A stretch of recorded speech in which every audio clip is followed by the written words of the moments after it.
Hello നമസ്കാരം, എല്ലാവർക്കും പുതിയൊരു വീഡിയോയിലേക്ക് സ്വാഗതം. ഇന്നത്തെ വീഡിയോയിലൂടെ നമ്മൾ ഡിസ്കസ് ചെയ്യാൻ ഉദ്ദേശിക്കുന്നത് VFS സെൻറ്ററിൽ വിസ സ്റ്റാമ്പിങ്ങിനായിട്ടുള്ള ഒരു സെൻറ്ററിൽ എടുത്ത അപ്പോയിൻമെൻറ്റ് നമുക്ക് അവിടെ വേണ്ട, നമുക്ക് സ്യൂട്ടബിൾ ആയിട്ടുള്ള വേറെ ഏതെങ്കിലും സെൻറ്ററിലേക്ക് റീഷെഡ്യൂൾ ചെയ്യാനായിട്ടുള്ള ഓപ്ഷൻ നമുക്കുണ്ട്. അപ്പോൾ അതുപയോഗിച്ചിട്ട് നമുക്ക് വളരെ എളുപ്പത്തിൽ തന്നെ നമ്മുടെ നിലവിലെടുത്ത അപ്പോയിൻമെൻറ്റ് ക്യാൻസൽ ചെയ്യാതെ തന്നെ ആ അപ്പോയിൻമെൻറ്റ് മറ്റൊരു VFS സെൻറ്ററിലേക്ക് റീഷെഡ്യൂൾ ചെയ്യാനായിട്ട് പറ്റും. അതെങ്ങനെയാണെന്നുള്ളതാണ് നമ്മൾ ഈ വീഡിയോയിൽ നോക്കുന്നത്. വീഡിയോയിലേക്ക് കിടക്കുന്നതിന് മുമ്പ് സൗദി പ്രവാസികൾക്ക് ഉപകാരപ്രദമായിട്ടുള്ള ധാരാളം വീഡിയോകൾ നമ്മുടെ ചാനലിൽ പോസ്റ്റ് ചെയ്യാറുണ്ട്.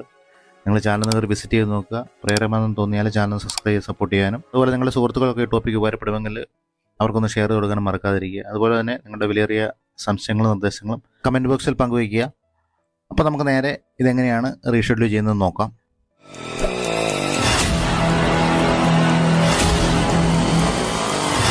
ഫ്രണ്ട്സ്, ഇതിനായിട്ട് VFS തഷീറിൻ്റെ വെബ്സൈറ്റ് ഓപ്പൺ ചെയ്യുക. വെബ്സൈറ്റ് ലിങ്ക് വീഡിയോ ഡിസ്ക്രിപ്ഷനിൽ കൊടുത്തിട്ടുണ്ട്. അവിടെ നമുക്ക് ഇന്ത്യ ഇംഗ്ലീഷ് സെലക്ട് ചെയ്യുക. തുടർന്ന് അവിടെ കാണുന്ന പോപ്പപ്പ് മെസ്സേജ് ക്ലോസ് ചെയ്തിട്ട് അവിടെ കാണാം റീഷെഡ്യൂൾ ആൻ അപ്പോയിൻമെൻറ്റ്. ഇവിടെ ആദ്യം കാണുന്ന ആ ബോക്സിൽ അപ്പോയിൻമെൻറ്റ് റെഫറൻസ് നമ്പറാണ്. നമ്മളെടുത്ത അപ്പോയിൻമെൻറ്റിൽ നമുക്ക് കാണാൻ പറ്റും അപ്പോയിൻമെൻറ്റ് റെഫറൻസ് നമ്പർ. നിങ്ങളുടെ സ്ക്രീനിൽ കാണാം, അതാണ് അപ്പോയിൻമെൻറ്റ് റെഫറൻസ്. ആ അപ്പോയിൻമെൻറ്റ് റെഫറൻസ് നമ്പറാണ് ഇവിടെ എൻ്റർ ചെയ്യേണ്ടത്. അതല്ലെങ്കിൽ നമുക്ക് പാസ്പോർട്ട് നമ്പർ ആയാലും എൻ്റർ ചെയ്താൽ, പക്ഷേ അത് മാൻഡേറ്ററി ആയിട്ട് ഏതെങ്കിലും ഒരെണ്ണം നമ്മളവിടെ എൻ്റർ ചെയ്തിരിക്കണം.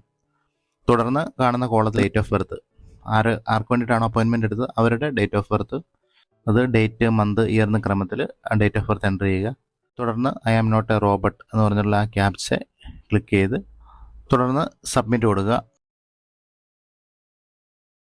അപ്പോൾ നമുക്കവിടെ കാണാം നമ്മൾ എടുത്തിരിക്കുന്ന അപ്പോയിൻമെൻറ്റ് ഡീറ്റെയിൽസ് കാണാം. ആ വിസ സെൻറ്റർ, നമ്മൾ ഏത് സെൻറ്ററിലാണ് അപ്പോയിൻമെൻറ്റ് ചെയ്യുക ആ സെൻറ്റർ കാണാം, ഡേറ്റ് കാണാം, ടൈം കാണാം, ടൈപ്പ് കാണാം, ആപ്ലിക്കൻസ് എത്ര വേണ്ടത് ആ ഡീറ്റെയിൽസ് നമുക്കവിടെ കാണാം. അതിന് താഴെ VFS സെൻറ്ററിൻ്റെ ഡീറ്റെയിൽസ് കാണാം. അവിടെ നിന്ന് നമ്മൾ ഏത് സെൻറ്ററിലാണ് പോകാൻ ഉദ്ദേശിക്കുന്നത്, ഇപ്പോൾ ആ സെൻറ്റർ, ഇപ്പോൾ ഉദാഹരണത്തിന് കൊച്ചിയിലാണ് പോകേണ്ടതെങ്കിൽ നമുക്ക് അവൈലബിൾ ആയിട്ടുള്ള ഡേറ്റ് എന്നാണ് കാണിക്കുന്നത് നോക്കുക.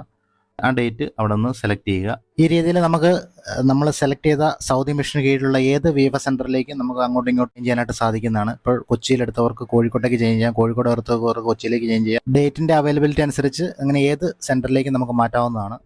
ആ ഡേറ്റ് സെലക്ട് ചെയ്തതിന് ശേഷം നെക്സ്റ്റ് കൊടുക്കുക. അപ്പോഴവിടെ ആ ടൈം സ്ലോട്ട് കാണിക്കും. അതിനകത്ത് നമുക്ക് ഏതാണോ സ്യൂട്ടബിൾ ആയിട്ടുള്ള ടൈം, ആ ടൈം അവിടെ നിന്ന് സെലക്ട് ചെയ്യുക. തുടർന്ന് നെക്സ്റ്റ് കൊടുക്കുക. അപ്പോൾ നമ്മളോട് അത് കൺഫേം ചെയ്യാനായിട്ടാണ്. അപ്പോൾ നമ്മുടെ ആപ്ലിക്കൻ്റെ ഡീറ്റെയിൽസും കാര്യങ്ങളെല്ലാം അവിടെ കാണാം. അത് കൺഫേം ചെയ്യാൻ വേണ്ടിയിട്ടാണ് കൺഫേം ആൻഡ് ബുക്ക് ക്ലിക്ക് ചെയ്യുക. അപ്പോഴവിടെ പോപ്പ് മെസ്സേജ് വരും, click confirm below reschedule appointment. അപ്പോൾ അതൊന്നുകൂടെ കൺഫേം ചെയ്ത് കൊടുക്കുക.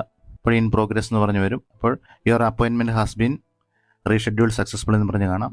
അവിടെ വേറൊരു നോട്ടിഫിക്കേഷൻ കാണാം. നമുക്കത് റീപ്രിൻറ്റ് ചെയ്യാനായിട്ട് അപ്പോയിൻമെൻറ്റ് മെനുവിൽ റീപ്രിൻറ്റ് അപ്പോയിൻമെൻറ്റ് കാണാം. അതിൽ ക്ലിക്ക് ചെയ്ത് നമുക്ക് റീപ്രിൻറ്റ് ചെയ്യാം. അതല്ലെന്നുണ്ടെങ്കിൽ അവിടെ ക്ലിക്ക് ഹിയർ എന്ന് പറഞ്ഞിട്ടുള്ള ഒരു ലിങ്ക് കൊടുത്തിട്ടുണ്ട്. അതുവഴിയും നമുക്കത് പ്രിൻറ്റ് ചെയ്യണമെങ്കിൽ പ്രിൻറ്റ് ചെയ്യാനായിട്ട് സാധിക്കും. അവിടെ കാണുന്നതാണ് നമ്മൾ റീഷെഡ്യൂൾ ചെയ്ത അപ്പോയിൻമെൻറ്റ് ലെറ്റർ. നമുക്കത് പ്രിൻറ്റ് ചെയ്യാനും അതല്ലെങ്കിൽ സേവ് ചെയ്യാനായിട്ടുള്ള ഓപ്ഷൻ അവിടെ നമുക്ക് അവിടെ കാണാൻ സാധിക്കുന്നതാണ്. ഈ രീതി വളരെ സിമ്പിളായിട്ട് നമ്മുടെ അപ്പോയിൻമെൻറ്റ് ക്യാൻസൽ ചെയ്യാതെ തന്നെ റീഷെഡ്യൂൾ ചെയ്യാനും സാധിക്കും. അപ്പോൾ വീഡിയോ ഇവിടെ വൈൻഡപ്പ് ചെയ്യുകയാണ്. വീഡിയോയെക്കുറിച്ചുള്ള സംശയങ്ങളും നിർദ്ദേശങ്ങളും കമൻറ്റ് ബോക്സിൽ പങ്കുവയ്ക്കുക. ഒപ്പം നിങ്ങൾ VFS സെൻറ്ററിലൊക്കെ പോയിട്ടുള്ള നിങ്ങളുടെ എക്സ്പീരിയൻസ് കൂടി വീഡിയോയുടെ കമൻറ്റിലൊക്കെ ഒന്ന് ഷെയർ ചെയ്യുക. അത് തുടർന്ന് അവിടെ പോകാനിരിക്കുന്നവർക്കത് ഉപകാരപ്രദമാകും. അപ്പോൾ പുതിയൊരു വീഡിയോയിൽ പുതിയൊരു ടോപ്പിക്കായിട്ട് കാണാം. അതുവരെ ടേക്ക് കെയർ ആൻഡ് ബൈ.